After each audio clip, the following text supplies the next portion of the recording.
Hi guys, and welcome back to my channel. My name is Nolita Stone and you are tuned into the Nolita Stone TV, right?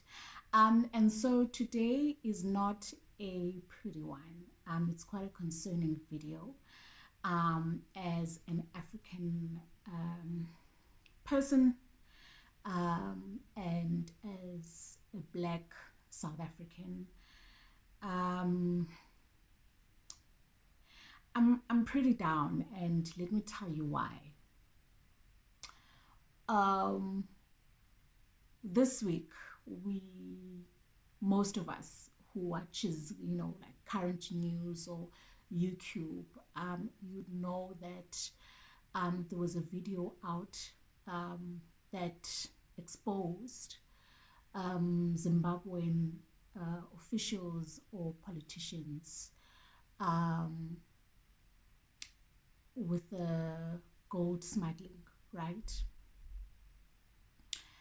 And to me, a lot happened in that video that we saw, right? That Al Jazeera, the channel, showed us, right?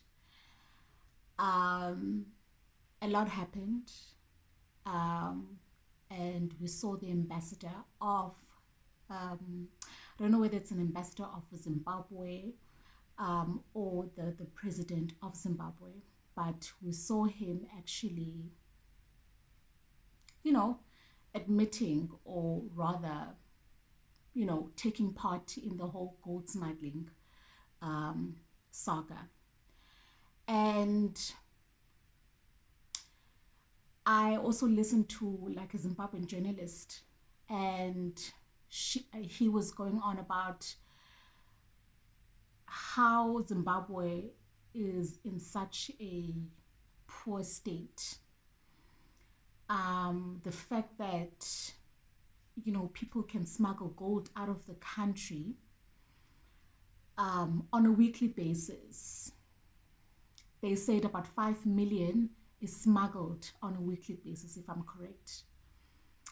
Now, on a monthly basis, that's about what, plus minus 20 million.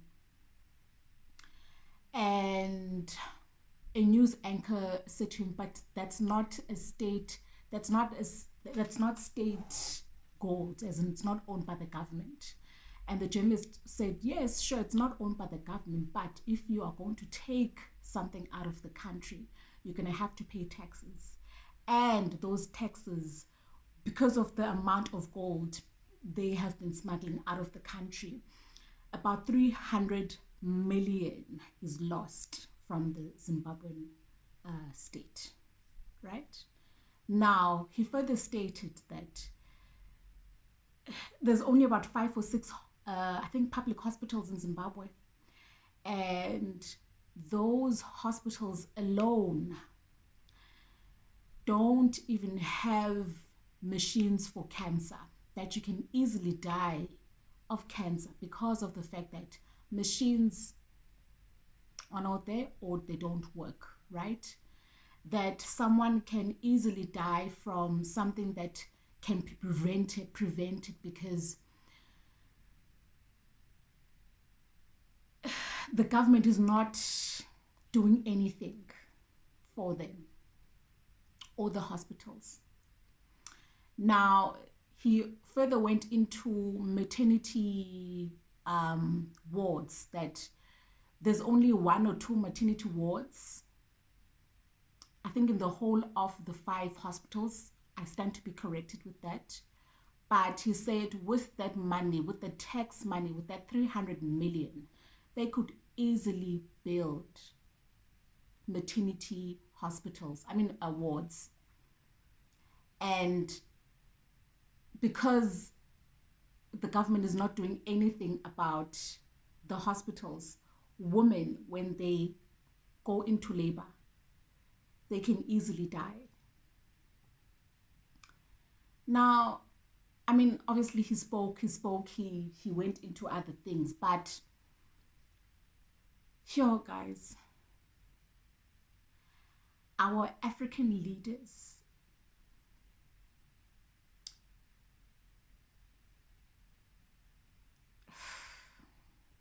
I'm so disappointed.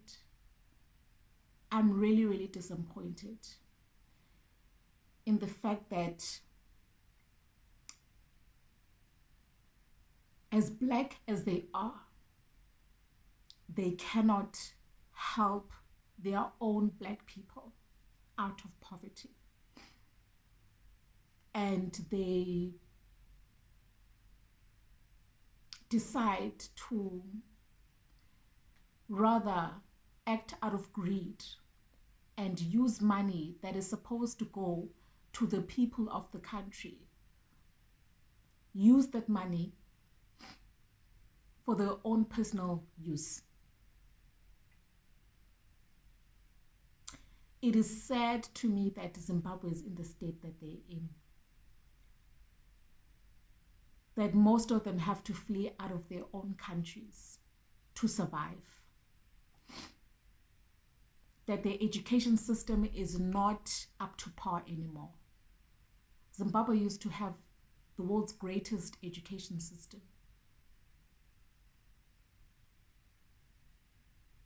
To me, it's really, really sad that our African leaders have no mercy on their own people.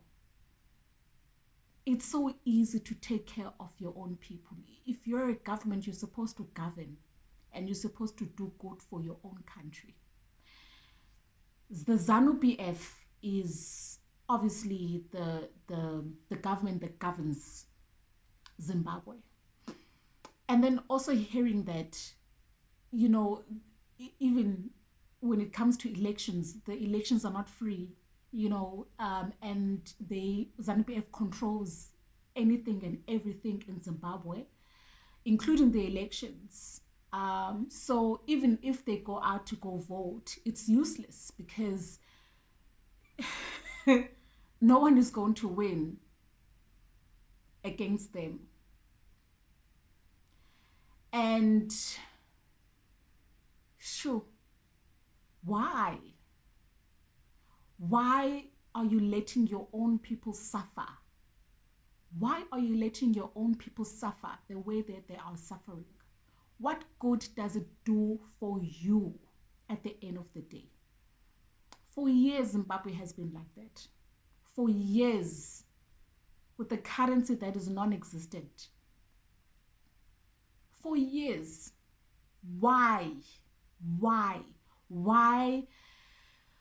don't African leaders care for their own people and make things happen for your own people, for your own color skin? Why can't you do that? Even when it comes to South Africa, my own government, the stories that we've been hearing for the past years, recently with the whole Eskom situation and the corruption at Eskom with Andre Jureta, now the former CEO. So he's left now because he couldn't take it anymore.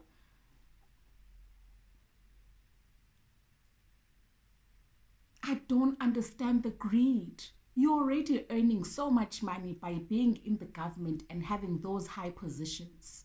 What now makes you want to use money that is supposed to go to important things such as hospitals, such as schools, such as infrastructure, such as housing, and use that money for your own benefit?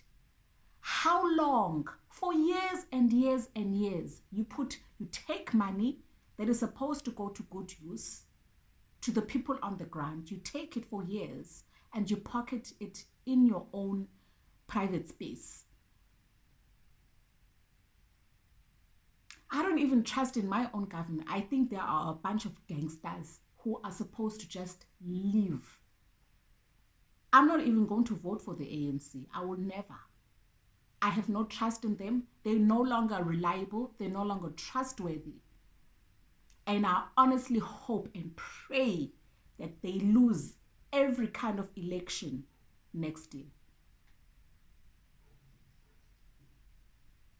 We cannot allow these African leaders to treat us like dirt anymore. As an African continent, we want to thrive. We want to be people. We want to become first world countries, or a first world continent rather. We want to stop this whole thing of people taking our minerals and all our resources, exporting them to other countries, and then we must buy them back. For what reason? For what reason? It's ours. Why must we buy things that we have, buy them back? Why must we do that? Smuggling gold out of the country. Treating Eskom as if it's your house.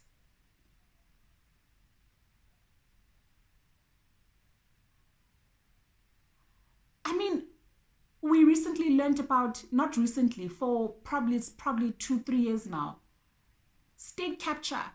What has been done by that? Who has been arrested? We haven't heard anything because people are not taken to account. The justice in this country and other countries, other African countries, is weak. And it's not for us, it's for them. They know what they're doing. They know why they're doing all those corruptions, because they know that they're going to get away with it. And the law of this country is honestly not going to do anything about it. Or if they do something about it, it's not going to be now. It's not going to be now. It's going to take years. I think in Zim, it's even worse with that ambassador that was shown on the video participating in this gold smuggling saga. Nothing is going to be done. Nothing is going to be done. He's not going to be punished. He is, after all, part of the ZANU-PF government. It is so painful that my black leaders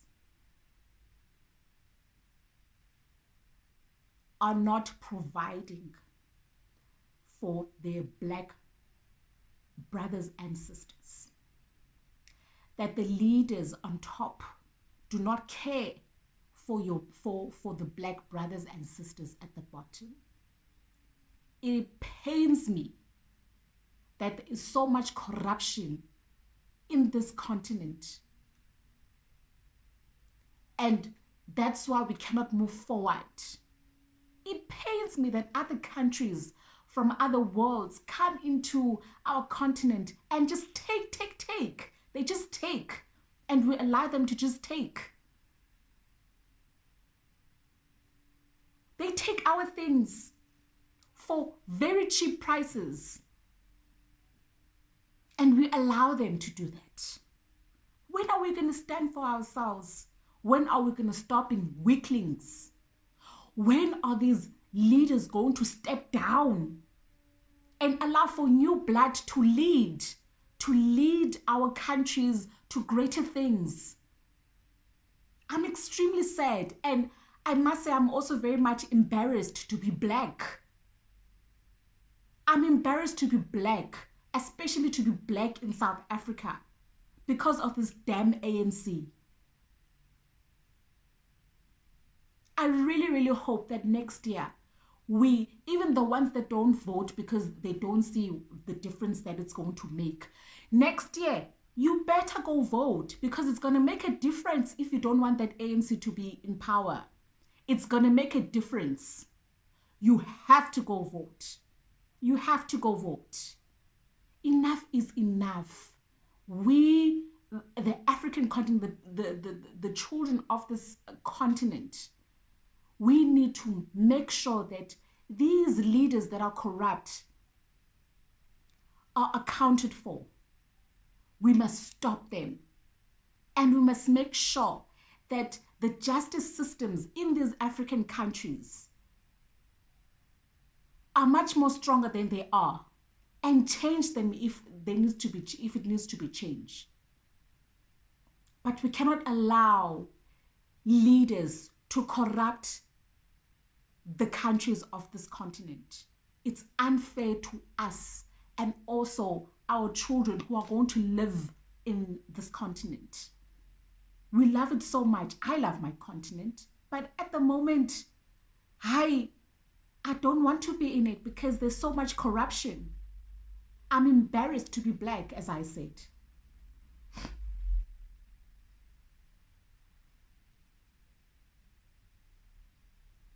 I don't know, guys. I don't know where we should start. I don't know. I'm so extremely lost. I don't know what to do anymore. I don't know what to do. But I do think that we should have these conversations. More and more conversations on YouTube. People should have these conversations. Every political situation that happens affects us, whether it's directly or indirectly. It affects us, whether we like it or not. It affects me, it affects you who thinks it doesn't affect them. Everything. So let's talk.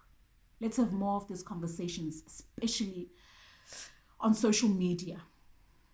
But not just talk, but do something about it. You know? It's one thing talking. Let's do something about it. Let's get together and do something about it. Enough is enough.